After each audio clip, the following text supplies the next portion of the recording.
The bright studio lights blazed down on the political debate stage as tension filled the air like electricity before a storm. Kellyanne Conway, former White House counselor and political veteran, sat across from Congresswoman Jasmine Crockett, her face already flushed with barely contained rage.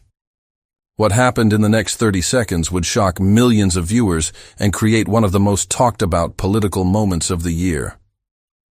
Before we dive into this incredible showdown, make sure to hit that subscribe button and ring the notification bell so you never miss these explosive political moments that everyone's talking about.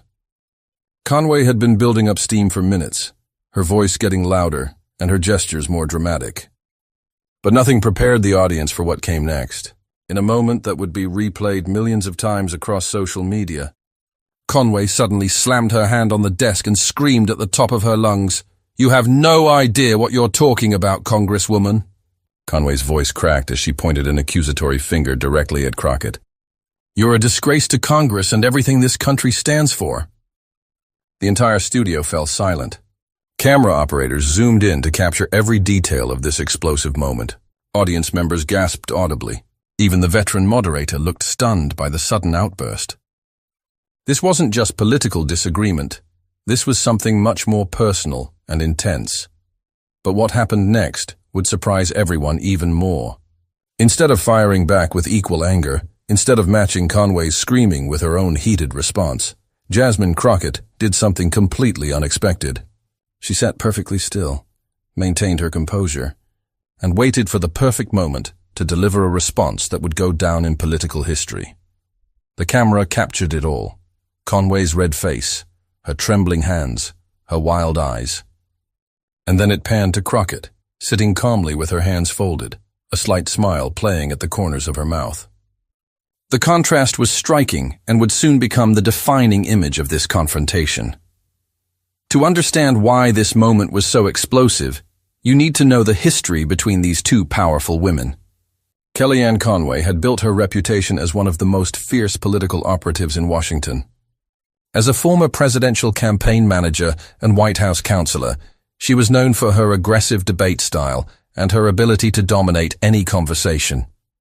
At 57 years old, Conway had decades of experience in the political arena and rarely met an opponent she couldn't intimidate or overwhelm. Conway came from humble beginnings in New Jersey, working her way up through the ranks of Republican politics through sheer determination and an almost ruthless approach to political combat. She had survived countless media battles, congressional hearings, and high-stakes political negotiations.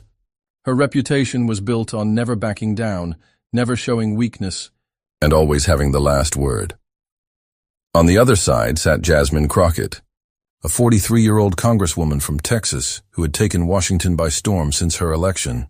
Unlike Conway's bombastic style, Crockett was known for her measured responses and her ability to stay calm under pressure. A former civil rights attorney, she had built her career on methodical preparation and strategic thinking rather than loud confrontation. Crockett had grown up in a working-class family and worked her way through law school while supporting her younger siblings. Her background as a defense attorney had taught her to stay calm in high-pressure situations and to let her opponents make mistakes while she waited for the perfect moment to strike. She was relatively new to national politics but had already made a name for herself with several viral moments where she calmly dismantled opponents who underestimated her. The stakes of this confrontation couldn't be higher. This wasn't just any random political debate. This was a nationally televised discussion about voting rights legislation that would affect millions of Americans. Conway represented the old guard of Republican politics, aggressive, uncompromising, and willing to do whatever it took to win. Crockett represented a new generation of Democratic leaders who preferred to use facts and calm reasoning over shouting matches. The tension had been building throughout the program. Conway had been interrupting Crockett repeatedly, making personal attacks, and growing visibly frustrated that her usual intimidation tactics weren't working. Crockett, for her part, had remained professional and factual, which only seemed to make Conway angrier. What viewers didn't know was that this confrontation had been brewing for weeks. Conway had made several public statements questioning Crockett's qualifications and intelligence, clearly expecting the congresswoman to be an easy target. Crockett had largely ignored these attacks, focusing instead on her legislative work and committee responsibilities. But now, on live television in front of millions of viewers, Conway had finally exploded. And Crockett was ready with a response that would change everything. The build-up to Conway's explosive outburst had been brewing throughout the entire program. From the moment both women walked onto the set, viewers could sense the tension in the air. Conway had arrived with her usual confidence, expecting to dominate the conversation as she had done countless times before. She wore her signature sharp business suit and carried herself with the authority of someone who had spent years at the highest levels of political power. Crockett entered more quietly, dressed professionally, but without the flashy accessories that Conway favored. She carried a simple folder of notes and spoke briefly with the production staff before taking her seat. The contrast in their approaches was immediately apparent to anyone paying attention. The first few minutes of the program had gone relatively smoothly, with both women making their opening statements about the voting rights legislation under discussion. But the trouble started when Conway began interrupting Crockett's responses, talking over her, and making dismissive gestures whenever the Congresswoman tried to cite specific examples or statistics. "Let me finish my point. Ms. Conway," Crockett had said politely the first time she was interrupted. "I've heard enough," Conway shot back, waving her hand dismissively. "These talking points don't address the real issues facing American voters." The moderator tried to maintain order, but Conway continued to interrupt and talk over both Crockett and the host. Her voice grew louder with each exchange, and her body language became increasingly aggressive. She leaned forward in her chair, pointed accusingly, and made exaggerated facial expressions to show her disagreement. Crockett, meanwhile, remained calm and professional. When Conway interrupted her, she simply paused and waited for a chance to continue. When Conway made personal attacks, Crockett redirected the conversation back to policy details. When Conway raised her voice, Crockett lowered hers. This contrast seemed to infuriate Conway even more. She was used to opponents who would match her energy, who would get drawn into shouting matches that she could then dominate through sheer volume and aggression. But Crockett's calm demeanor was throwing off her usual playbook. "Are you even listening to what I'm saying?" Conway demanded after Crockett had calmly corrected one of her factual errors. "I'm listening very carefully, Ms. Conway," Crockett replied evenly. "I'm just waiting for you to present some actual evidence to support your claims." The audience began to shift uncomfortably in their seats. The tension was palpable, and even viewers at home could sense that something bigger was building. Social media was already buzzing with comments about Conway's increasingly erratic behavior and Crockett's unflappable responses. Conway's face began to redden as her frustration mounted. She had clearly expected to overwhelm Crockett with her experience and aggressive tactics. Instead, she found herself being fact-checked calmly and methodically by someone who seemed completely unimpressed by her reputation or her shouting. "This is exactly what's wrong with Congress today," Conway declared, her voice rising. "We have people like you who think they know everything but have never accomplished anything significant in their lives." "I'm sorry you feel that way," Crockett responded quietly. "Perhaps we could focus on the actual legislation we're here to discuss." That's when Conway completely lost control. She had been building toward this explosion throughout the entire segment, and Crockett's continued calm professionalism finally pushed her over the edge. The moment Conway slammed her hand on the desk and screamed her accusation, something shifted in the entire atmosphere of the studio. The camera immediately zoomed in on her face, capturing every detail of her rage, the bulging veins in her neck, the wild look in her eyes, the way her perfectly styled hair had become slightly disheveled from her dramatic gesturing. "You have no idea what you're talking about, Congresswoman."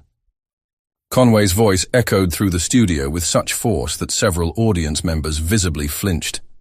"You're a disgrace to Congress and everything this country stands for." For a moment that felt like an eternity, complete silence filled the studio.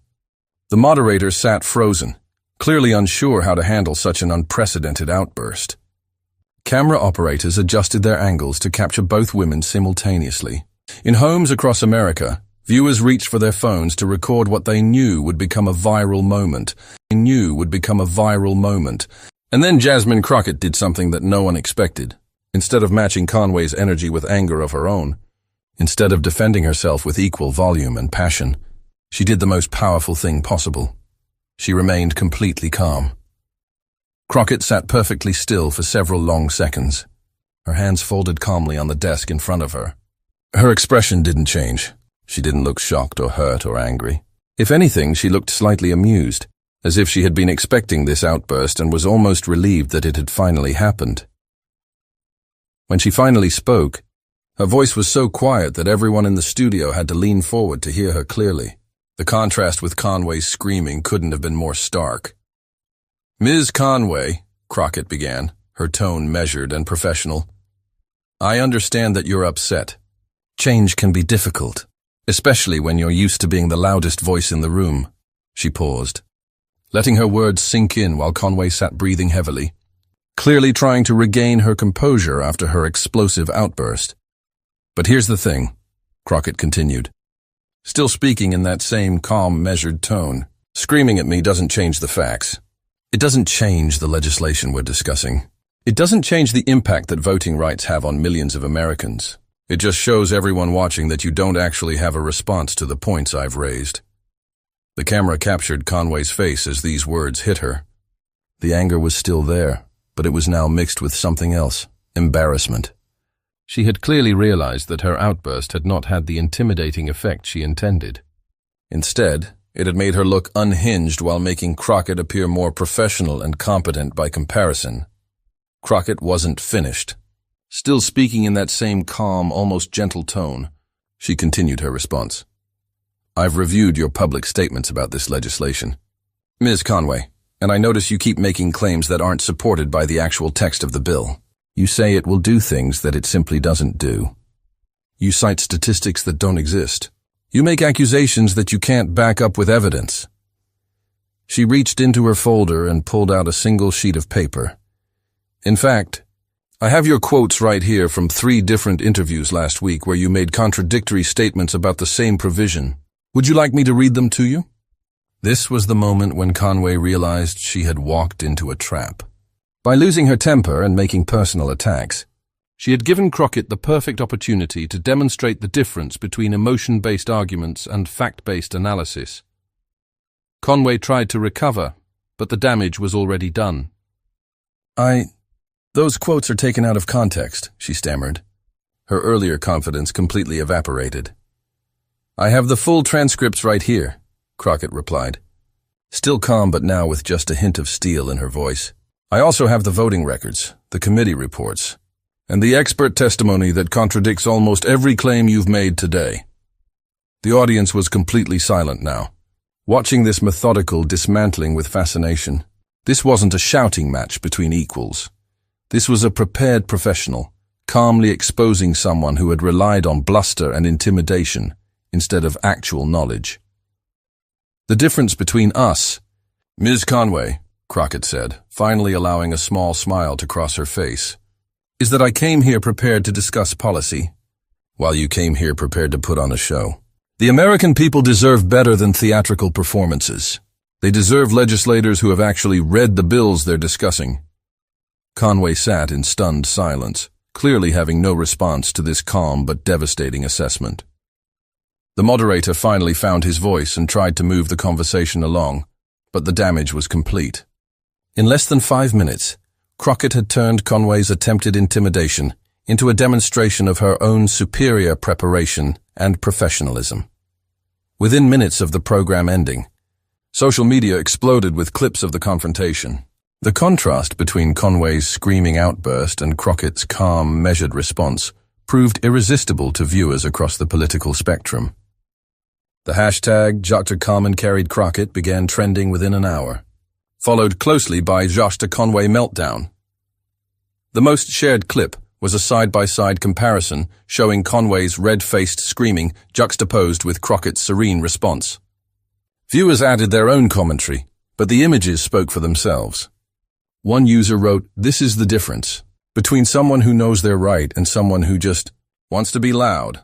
Another popular meme showed Conway's outburst with the caption, "When you bring emotions to a facts fight," while Crockett's calm response was paired with, "This is how you win," without raising your voice, political.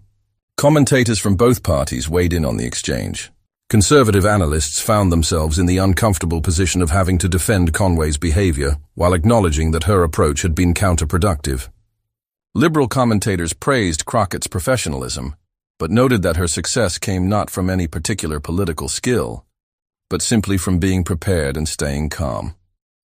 The impact extended far beyond social media buzz. Within 24 hours, 3 major news networks had reached out to Crockett's office requesting interviews.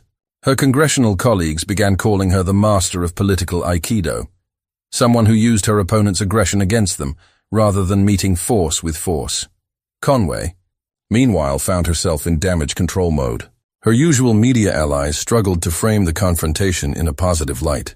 When she appeared on a friendly news program the next day, she was visibly less confident than usual, clearly aware that her reputation for political competence had taken a significant hit.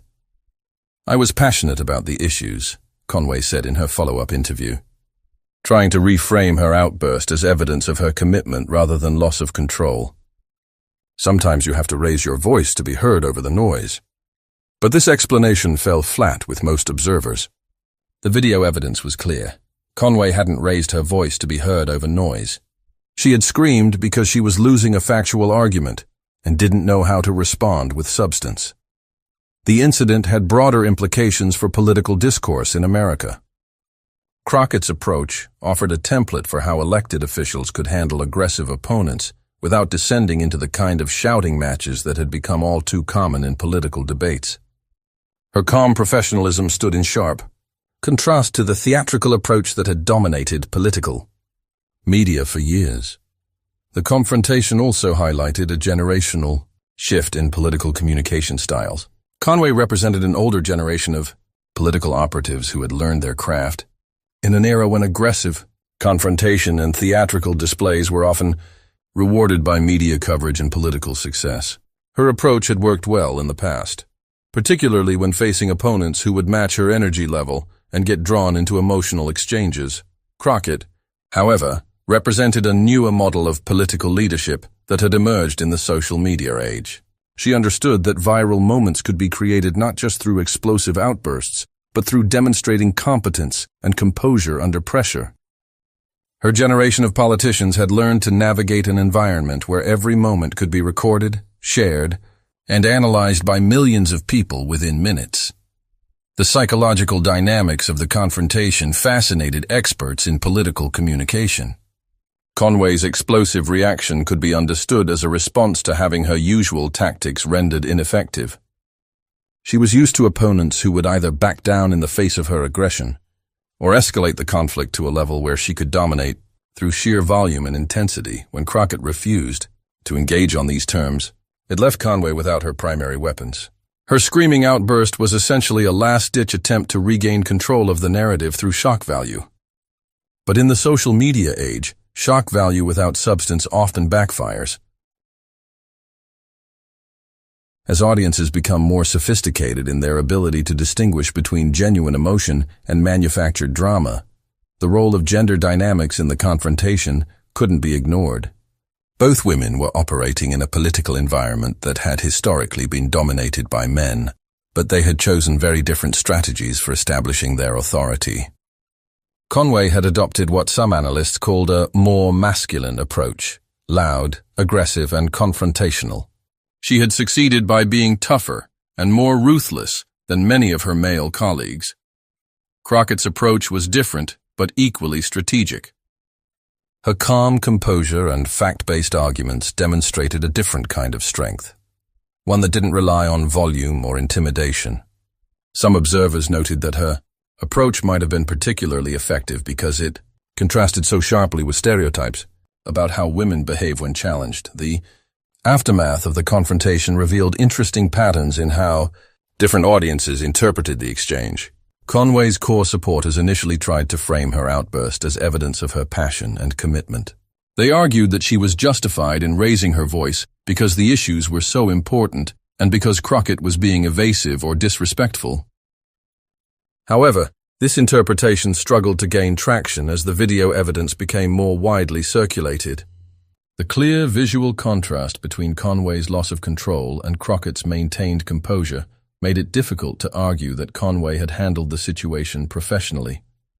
Even some of her allies privately admitted that she had made a strategic error by allowing herself to be provoked into such an obvious display of anger. Crockett's supporters, meanwhile, celebrated her response as a masterclass in political communication. They praised her ability to remain calm under pressure and to use her opponent's aggression as an opportunity to demonstrate her own competence and professionalism. The contrast became a powerful symbol of different approaches to political leadership. The incident also sparked discussions about the role of preparation in political success. Analysis of the confrontation revealed that Crockett had come to the debate with extensive research on Conway's past statements and positions. Her ability to cite specific contradictions and factual errors wasn't just quick thinking, it was the result of thorough preparation. This highlighted a broader truth about political communication, that spontaneous seeming moments of brilliance are often the result of careful planning and preparation. Crockett's calm response appeared effortless, but it was actually the product of years of legal training and political experience that had taught her how to remain composed under pressure while systematically dismantling weak arguments. The confrontation became a case study in multiple academic disciplines. Political science professors used it to illustrate concepts about power dynamics, communication strategies, and the role of media in shaping political narratives. Psychology professors analyzed it as an example of how emotional regulation can be used as a strategic tool in conflict. Communication experts noted that the incident demonstrated the importance of preparation and emotional intelligence in high-stakes public situations. They pointed out that Conway's failure wasn't just about losing her temper, it was about failing to adapt her strategy when her usual tactics proved ineffective. Political strategists began analyzing the confrontation as a case study in effective communication under pressure. Several noted that Crockett's success came from her background as a trial attorney, where emotional outbursts from opposing counsel were seen as signs of weakness rather than strength.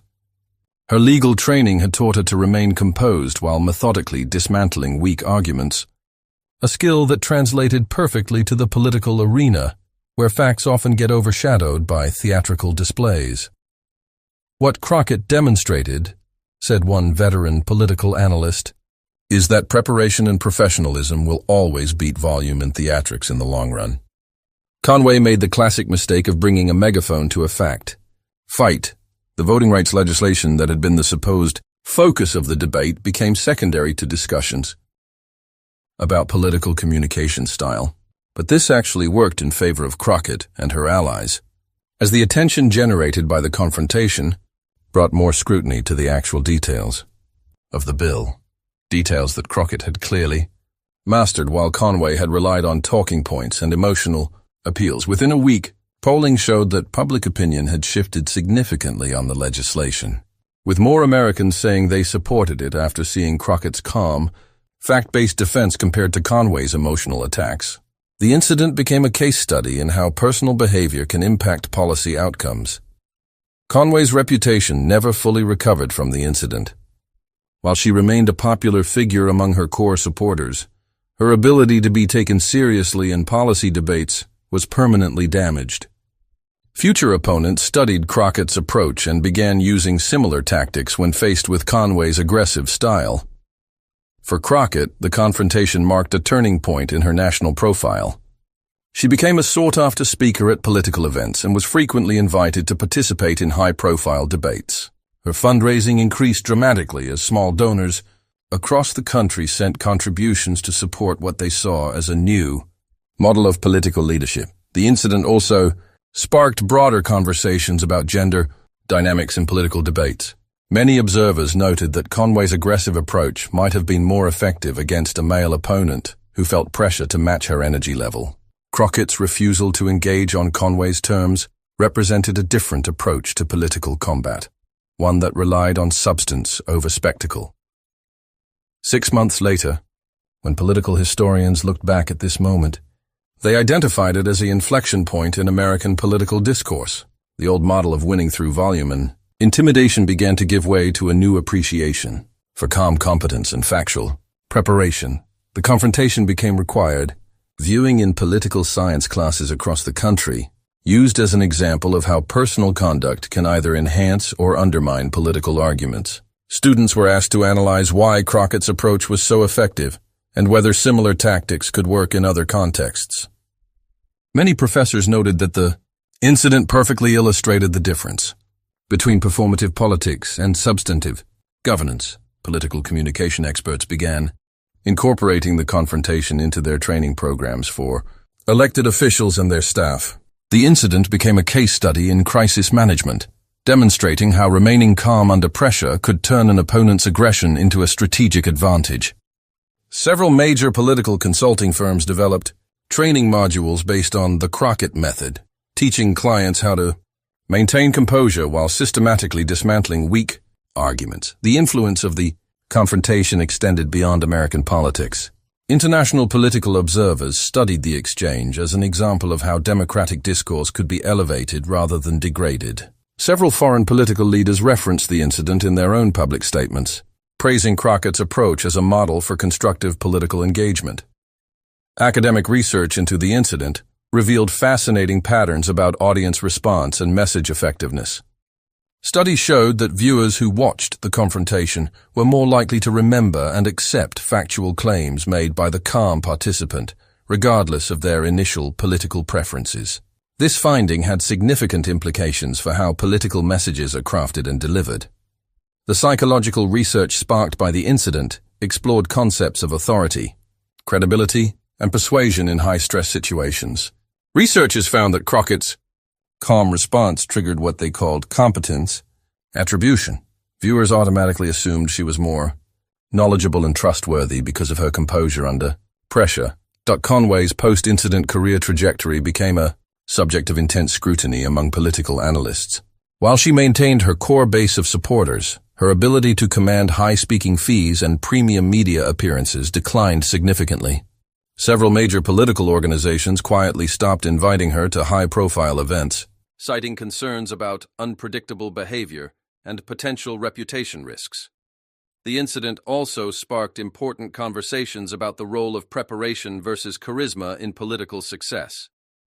Conway had built her career largely on her ability to think quickly and speak persuasively without extensive preparation. This approach had worked well in the past, particularly in friendly media environments where she faced predictable questions and sympathetic hosts. Crockett's approach represented a different model entirely. Her success came from exhaustive preparation, strategic thinking, and the discipline to execute a planned response even under extreme pressure. This methodical approach appealed to voters who had grown tired of political theater and wanted leaders who demonstrated competence and reliability. The generational implications of the confrontation became a frequent topic of discussion among political commentators. Conway's aggressive style reflected communication norms that had developed during the television age, when capturing attention through dramatic moments was often the primary goal. Her approach assumed that being memorable was more important than being accurate. Crockett's calm, fact-based response reflected communication styles that had evolved during the Internet age, when information could be quickly verified and context could be easily provided. Her generation of politicians understood that dramatic moments were still important, but that they needed to be backed by substance to maintain credibility over time. The incident also highlighted changing expectations about professional behavior in political settings. Audiences had become more sophisticated in their ability to distinguish between genuine emotion and manufactured drama. Conway's outburst, which might have been seen as passionate advocacy in an earlier era, was widely interpreted as unprofessional behavior that undermined her credibility. Media coverage of the aftermath revealed interesting patterns in how different outlets framed the confrontation. Conservative media initially tried to portray Conway's outburst as justified passion, but this narrative struggled to gain traction as the visual evidence became more widely circulated. Liberal media celebrated Crockett's response, but also analyzed it as a tactical victory rather than simply a moral one. The most significant long-term impact of the incident may have been its influence on political recruitment and training. Both major political parties began prioritizing different qualities in their candidate selection processes. The ability to remain calm under pressure became a more valued skill than the ability to deliver fiery speeches or dominate media appearances. This shift in priorities reflected a broader evolution in political communication that had been accelerated by the confrontation. Traditional political skills like charisma, quick wit, and aggressive debating were becoming less valuable in an environment where every moment could be recorded, analyzed, and shared instantly with millions of viewers. The incident also influenced how political campaigns allocated their preparation time and resources. Rather than focusing primarily on message development and rapid response tactics, many campaigns began investing more heavily in substantive policy, research and fact-checking capabilities. Political consultants who specialized in aggressive confrontation tactics found their services in less demand, while those who emphasized preparation, research, and strategic communication saw increased interest from potential clients.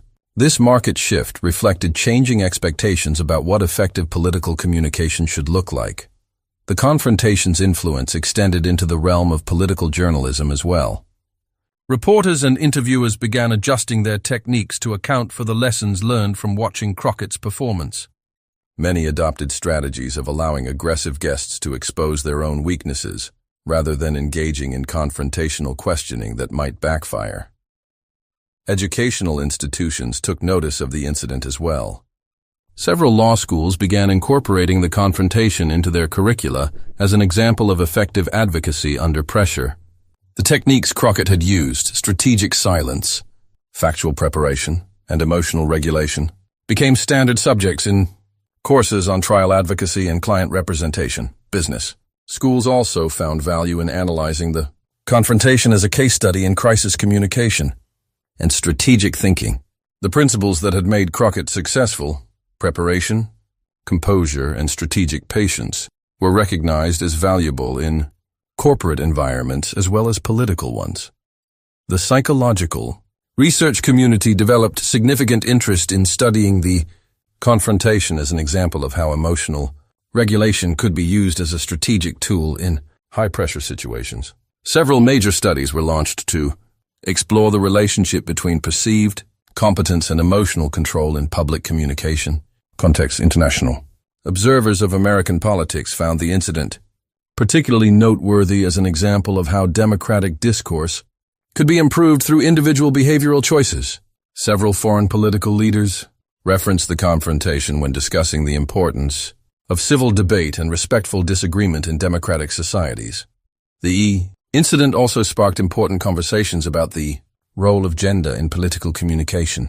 Some analysts noted that Crockett's calm approach might have been particularly effective because it contrasted with stereotypes about how women behave when challenged or attacked. Her response demonstrated a form of strength that didn't rely on traditional masculine approaches to conflict. Others argued that Conway's aggressive style reflected internalized expectations about how women needed to behave in male-dominated political environments. Her approach of being tougher than her male counterparts had been successful in the past but proved counterproductive when facing an opponent who refused to engage on those terms. The generational aspects of the confrontation continued to be analyzed long after the initial incident. Conway's approach reflected communication norms that had developed during the television era, when dramatic moments and memorable sound bites were the primary currency of political success. Her strategies assumed that being controversial was more valuable than being accurate. Crockett's response reflected a more sophisticated understanding of how communication worked in the digital age, where context could be provided instantly and fact-checking happened in real time. Her approach recognized that viral moments were still important, but that they needed to demonstrate competence rather than just generating attention. Conway eventually retreated somewhat from high-profile political debates, focusing more on behind-the-scenes work where her combative style was less of a liability. She never publicly admitted that the confrontation with Crockett had changed her approach, but observers noted that she became more cautious about engaging in debates where her opponents might be better prepared than she was. Crockett, meanwhile, used her newfound national profile to advance several pieces of legislation and became a leading voice on voting rights issues. Her calm, fact-based approach attracted support from Moderate voters who had grown tired of political theatrics but still wanted strong advocacy for their priorities. The video of the confrontation continued to be shared and discussed years later, serving as a reminder that in politics, as in many other areas of life, substance usually trumps style in the long run. Conway's screaming outburst became a cautionary tale about the dangers of letting emotion override preparation, while Crockett's calm response became a model for effective political communication under pressure. The lesson was clear. In an age of social media and instant viral moments, political figures ignore the power of calm competence at their own peril. The most effective communicators are often not the loudest ones, but the ones who remain composed while their opponents lose control. As we've seen time and again in politics, the person who stays calm while their opponent melts down usually wins the long-term battle for public opinion. Crockett understood this instinctively, while Conway learned it the hard way in front of millions of viewers. The lesson was clear. In an age of social media and instant viral moments, political figures ignore the power of calm competence at their own peril. The most effective communicators are often not the loudest ones, but the ones who remain composed while their opponents lose control. As we've seen time and again in politics, the person who stays calm while their opponent melts down usually wins the long-term battle for public opinion. Crockett understood this instinctively, while Conway learned it the hard way in front of millions of viewers. The confrontation also raised important questions about the future of political discourse in America. Would other politicians learn from Crockett's example and adopt more measured, fact-based approaches to public debate? Or would Conway's failure simply encourage others to find more sophisticated ways to dominate conversations through aggression and intimidation? Early signs suggested that the incident was indeed influencing political behavior across the spectrum.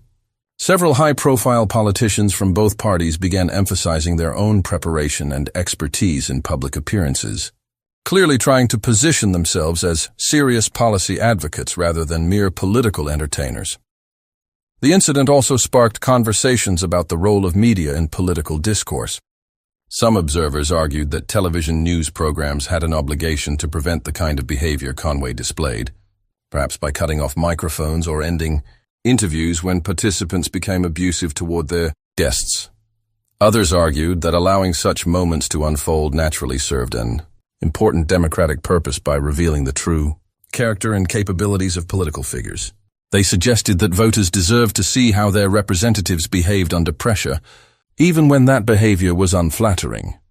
The debate over media responsibility became particularly intense when several major news networks announced new guidelines for political programming. These guidelines emphasized the importance of maintaining civil discourse and giving all participants equal opportunity to make their points without interruption or personal attack. Some critics argued that these new guidelines would sanitize political debate and prevent the kind of passionate advocacy that democracy requires. They suggested that Conway's emotional response, while unprofessional, reflected genuine commitment to her beliefs that shouldn't be discouraged. Supporters of the new guidelines countered that there was a clear difference between passionate advocacy and abusive behavior. They pointed to Crockett's performance as evidence that it was possible to be both passionate and professional in political discourse. The long-term implications of the confrontation continued to unfold months and even years after the initial incident. Political science researchers began tracking changes in public opinion about political communication styles, finding that audiences increasingly valued competence and preparation over charisma and entertainment value. This shift had practical implications for political campaigns and media strategy. Candidates who had built their brands around aggressive confrontation found themselves struggling to maintain relevance in an environment where voters increasingly expected substantive policy discussions. The incident also influenced political education and training programs. Several major universities began incorporating the confrontation into their curricula as an example of effective crisis communication and strategic thinking under pressure. What do you think about this incredible confrontation? Did Crockett's calm response change your mind about the best way to handle aggressive opponents in political debates? Have you ever found yourself in a situation where staying calm helped you win an argument or conflict? Let us know in the comments below, and don't forget to subscribe and hit that notification bell so you never miss these amazing political moments that everyone's talking about. Your engagement helps us bring you more of these